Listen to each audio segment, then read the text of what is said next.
Yan po ang sinasabi ko dito sa administrasyon na ito. O katulad niya, no, si Manong Chavit dahil lang siya critical sa gobyerno, pakakasuhan nyo kung sinong Poncio Pilatong hindi namang kilala. Na plunder. Ano yung sinasabing plunder kay Manong Chavit? Ano po yun? Yung pagbenta daw noong lupa niya sa gobyerno. Na overpriced daw. Yung Parmali, bubuksan na daw ulit. Meron na ngang kaso sa'yo. Ba't bubuksan mo pa ulit? Ano bang unahin? Dahil Duterte si Sara, dahil yung Parmali, nasasangkot si Pangulong Duterte, unahin mo. Eto, flood control At huwag niyang sabihin, sinabi ni Auntie Claire na ang priority ng ombudsman na hindi yung flood control sapagkat yun ang talagang pwede niyang sabihin kay Auntie Claire. Yung sinabi ni Recto kay Bongo. Huwag niyo kaming utusan. Yun ang talagang hindi dapat inuutusan yung ombudsman. Bakit? Dahil, ito let me spell it out for you. Yes. Independent. Ayun. Okay, daw. Yun ang may karapatan. Pero kung ikaw ay naging gabinete ng Pangulo at ikaw ay politiko at utang mo sa pambabraso ng Pangulo ang pagiging ombudsman mo, hindi ka na independent. Ikaw ay independent.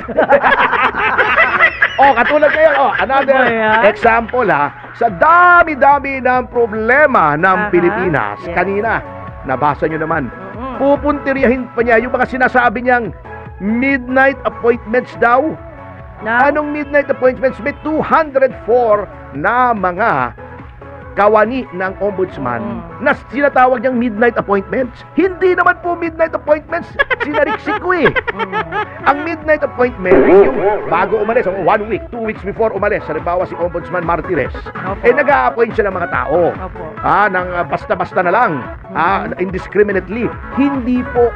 Yung sinasabi niyang 204 na kailangan daw mag-reapply, kapwitan na naman ni Remulla to alam niyo kung bakit? Di-research ko yung sinasabi niyang midnight, hindi naman midnight tanghaling tapat in-appoint walang biro.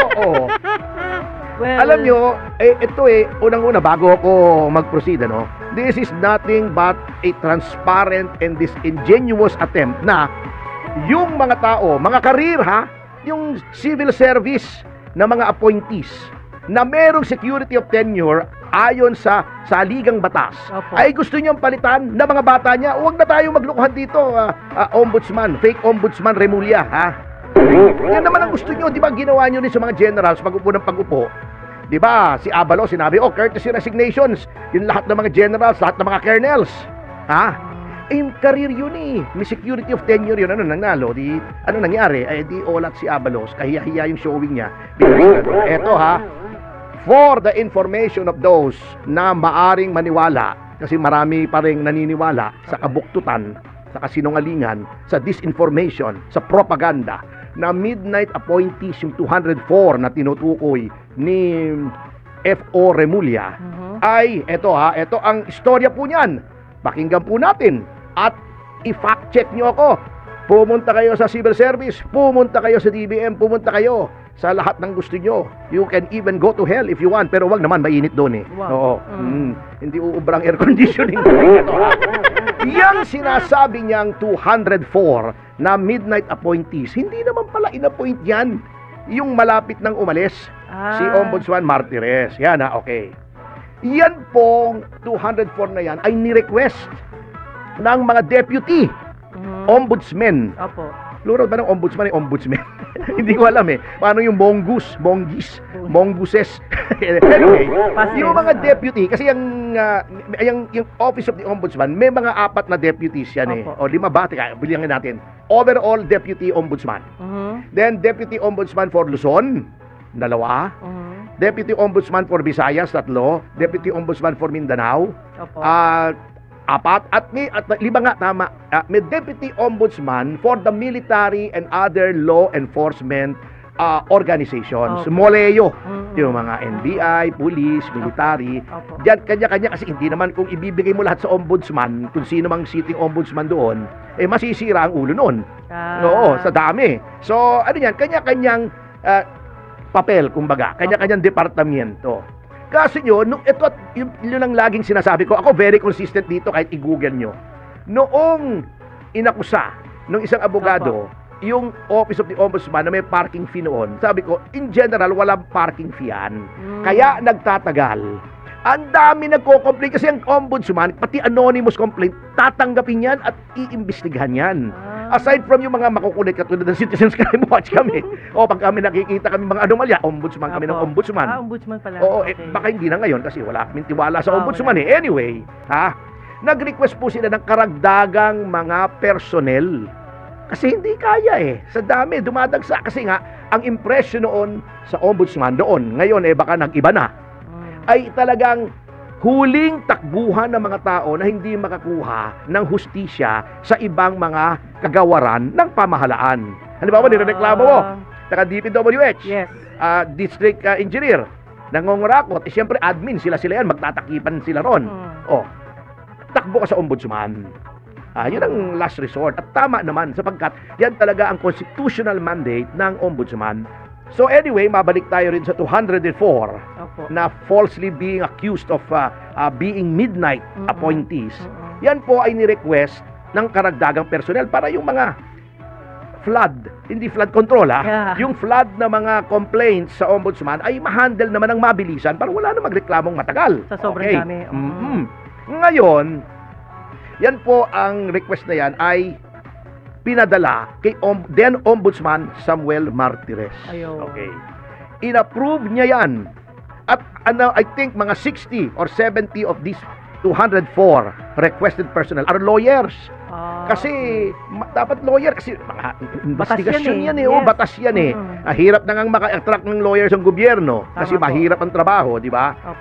Then nag-request naman ng ombudsman in the proper course kasi yan ang proseso eh. Nag-request sa head of office, galing din tayo sa gobyerno eh. Request sa head of office, yung head of office pupunta sa DBM, yung Department of Budget and Management.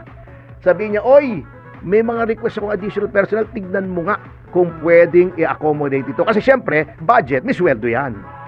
Siyempre, mahirap naman kasi hindi mo naman pwedeng sabihin, binigyan mo ng trabaho. Binigyan ka nga ng trabaho, gusto mo pa may sweldo. Yun ang sabi nanay ko eh. Mahirap yun. Makadimanda ka eh. Mahirap naman yun. Okay. So, yung DBM po ang nag-identify ng mga vacancy at nagkakaroon po yan ng tinatawag na NOSCA. Ang tawag po dyan, ang ibig sabihin ng NOSCA ay Notice of Organization, Staffing, and Compensation Action. Ang ibig po niya sabihin, pagtingin ng ombudsman, kailangan nga. Mag-create tayo ng plantilla position, then, at tingnan natin kung sinong mag-fill up nitong plantilla positions at maglagay tayo kung anong salary grade yan. Kasi may Salary Standardization Act na. Kung anong ginagawa mo sa isang departamento, pag similar ang ginagawa mo sa ibang departamento, pareho dapat ang sweldo. Hindi pwedeng iba-iba. Ang exempt lang yan yung mga government-owned and controlled corporations. Yung NOSCA po, in-issue almost more than a year ago, December 2024. Hindi midnight, Ginoong Remulla. Hindi midnight yun. Ang tagal. October na tayo ngayon. 10 months ago. Midnight pa ba yung 10 months ago? Ito pala, 60 ang lawyers na kinuha. So, kung 60, kung 200, mga 144 ang hindi lawyer, pero mga essential personnel ito. Sapagkat talagang nagre-reklamo na po ang marami na. Mabagal sa ombudsman, not for anything else, but because undermanned ang ombudsman. National office yan, lahat ng reklamo sa ombudsman, buong bansa, pagkatapos, konti ang tao. Yan. Bago, ito ay sa dahilan na rin na yung Fact-Finding Investigation Office, yung mga FIO, at saka yung Preliminary Investigation Office ay pinagsanib na. Bakit? Para mas efficient. Kasi dati iba yung fact-finding, then i-endorse pa nila sa preliminary investigation, i-evaluate na naman ulit, nagkakaroon ng delay. O di ba gusto natin mabilis ang serbisyo publiko, lalong-lalo na kung graft. Oo, hindi pwedeng babagal-bagal ka dyan. So ito, pag fact-finding, yun na rin ang mag-preliminary investigation, pamilyar na sila sa resulta ng investigasyon. Madali na makadetermine kung may probable cause or wala. Kasi ang ombudsman po ang nagsisilbing parang piskalya o prosecution office pagdating sa mga public officials. At ang hukuman yan kung nandoon sa jurisdiction, kasi hindi naman lahat ng public officials nasa jurisdiction ng Sandigan Bayan, may salary grade yan. At meron ding amount involved, pero hindi na natin tatalakayin yan at magiging komplikado. Okay. Sandigan Bayan ng hukuman, OMB or Ombudsman, ang piskal. Okay, para madaling maintindihan. Okay. Yung mga inilagay dyan, inappoint na mga empleyado ng Ombudsman, dumaan po yan sa proseso, nag-apply, in-interview, meron pa yung psychological exam yan eh. Yes. Meron pang mga clearance yan, NBI, police clearance, yan, oo. At in-evaluate po yan kung sinong karapat-dapat at saka po lamang yan in-appoint. Ginawang empleyado ng gobyerno. At yan pong mga appointments na yan sa gobyerno, dahil yan ay in accordance with the process, yun nga, application, 3 nominee, pagpipilian yan, background investigation, psychological exam, baka may siraulong makapasok sa ombudsman. Yung problema, may nakapasok na nga siraulo eh. Pero hindi ko nasasabihin kung sino, ha? Mahirap na. Anyway, yan ay protektado po under Civil Service Rules. Anong nasa Civil Service Act? Kapag ikaw ay naging kawani ng gobyerno na regular plantilla, may security of tenure ka. Anong ibig sabihin ng security of tenure? Hindi ka pwedeng tanggalin unless may cause, may dahilan, may kasalanan ka, may nilabag kang batas, yung code of conduct for public officials o any penal law, pumatay ka, nangaliwa ka, yung mga ganon. Tumakbo ka ng hubad sa EDSA, yung mga ganon. Hindi ka pwedeng tanggalin. So, anong pinagsasabi? Ayan na. Nitong si Ginoong Remulla, na mag-reapply ka, naka-apply na yan eh. May kasalanan ba para i-re-evaluate mo ang kanyang continued employment? Walay naman eh. Yan ba yung opisina dati ni Justice Garchitorena? Yun, ombudsman. Si Okay. Justice, yung unang-unang ombudsman, di ba? Oo. Bakit lagi ko nakakalimutan yung unang-unang ombudsman? Kasi matagal na yun eh. Oo. Anyway, kanina, naalala ko na eh. Yan yung kay Ito yan dati sa Conchita Carpio Morales. Yan. Sa may Agham yata, Agham Road. Ngayon yata Miriam Defensor Santiago Road na. Ipinalitan na. So yun, ang istorya po dyan, Ginoong Remulla. Huwag niyong i-twist ang facts. I-fact check niyo ako kung sino man ang nakikinig dito, kay kontra sa akin o kampi sa akin. I-fact check niyo ako. Do not take my word for it. I-research niyo. Katulad ng ginawa kong research. Pagka nagsisinungaling ako rito, puntahan niyo ako rito, kutusan niyo ako. Hindi ako magagalit. Kasi tama po ito eh. Yan po ang sinasabi ko dito sa administrasyon na ito. Katulad niya, si Manong Chavit dahil lang siya ay critical sa gobyerno, pakakasuhan nyo kung sinong Poncio Pilatong hindi namang kilala. Na plunder. Ano yung sinasabing plunder kay Manong Chavit? Po yun. Yung pagbenta daw noong lupa niya sa gobyerno. Na overpriced daw. Alam nyo po, bago ang binase nitong nagreklamo, kasi daw mas mataas sa zonal valuation.